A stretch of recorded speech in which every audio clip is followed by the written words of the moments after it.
Yeah, I think there's a fine line.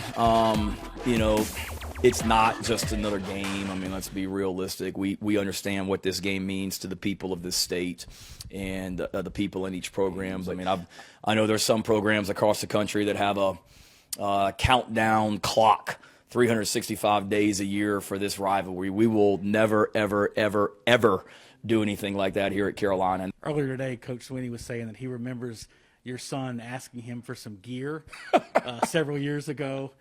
Wondering if your son still has that Clemson gear. He better not. And what that relationship has been like with you and Dabo. And your son used to be a Clemson fan and all that stuff. Yeah, I appreciate Dabo telling that story in his press conference. First of all, the relationship is fantastic. I think that the world of him.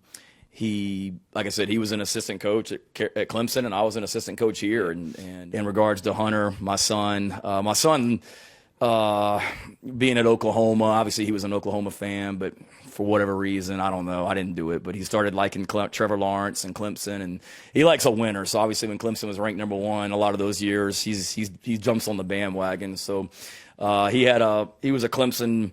He liked watching Clemson. I don't want to go so far as to call him a Clemson fan. But he was playing flag football in Norman and was the quarterback for the flag football team.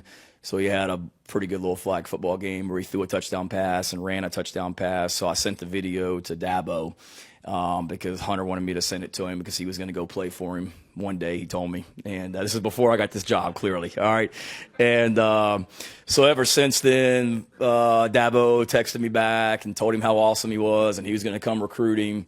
So when my name was being mentioned for this job, Dabo, he called me. I think they were getting ready to play Virginia Tech, and he called me. It was like a Wednesday afternoon, and he's like, look, I want to wish you luck. I hope you get it. But my only question is, if you do get this job, who's Hunter coming to play football for? You'll see some people on Saturday night that we'll go through senior night or senior day ceremonies that may come back next year that haven't made a final decision. Quite a bit.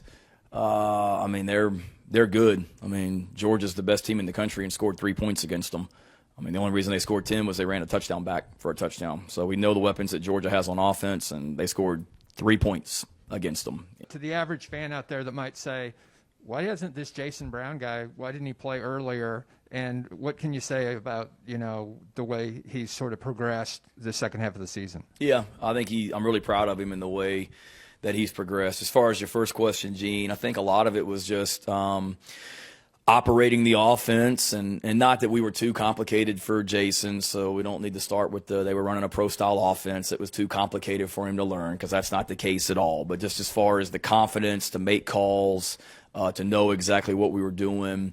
And in your opinion, is Thanksgiving a holiday or a meal? Thanksgiving is a holiday, in my opinion. Good question. And when Shane is talking about the rivalry about Clemson, how does he refer to him? Do you ever hear him say the word Clemson? Yeah, he does. I mean, I heard him this morning say it. You're not supposed to or something? I heard him say it. Yeah. It's definitely a big game for the state. You know what I'm saying? I think this game is huge for us. Like I said, we treat every week the same, but this week is a turning point for us to just continue for us to progress forward for the future. Us getting back to taking the state over as our state. You know what I'm saying? Just going recruiting wise, just going forward. You know what I'm saying, for recruits and stuff like that. For us older guys, just kind of breaking that streak since what you said 2013. I didn't know that, but since 2013, breaking that streak and just kind of getting the ball back rolling like how it's supposed to be. We're a team that's fight to the end. If we're down 40, up 40, it doesn't matter. It doesn't matter who we're playing. We don't care about the logo. That's something that I felt might have hurt us couple of years in the past where we'd look at the logo and already be down 14 points, and now it's like, so be it, we're playing Clemson, let's go. I just think the atmosphere is going to be crazy. There'll be people lined up on the streets, and it's a game that we've anticipated for 2 years, and when you look at how good we are and how good Clemson is, it's going to be a game that can shift momentum and shift the state, so we'll see. When he cares that much for a school and comes back and leaves an excellent job that he had at Oklahoma, first thing you're thinking is, this man needs all the respect he can get because he's our guy and he's our leader. And, he's going to take us out there on Saturday and help us hopefully beat Clemson. Not being able to beat a team for 4 years, that's going to get you going.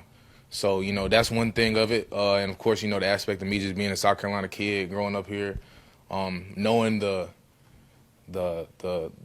bigness of this game, how big this game is to everybody in the state. So, You plan on this being your last game at Williams-Brice Stadium? Is that the plan? Do you know yet? I'm not sure yet. I haven't really made a decision, but okay. I'm not planning on it being. But I don't know yet. Secondly, I ain't never been a Clemson fan,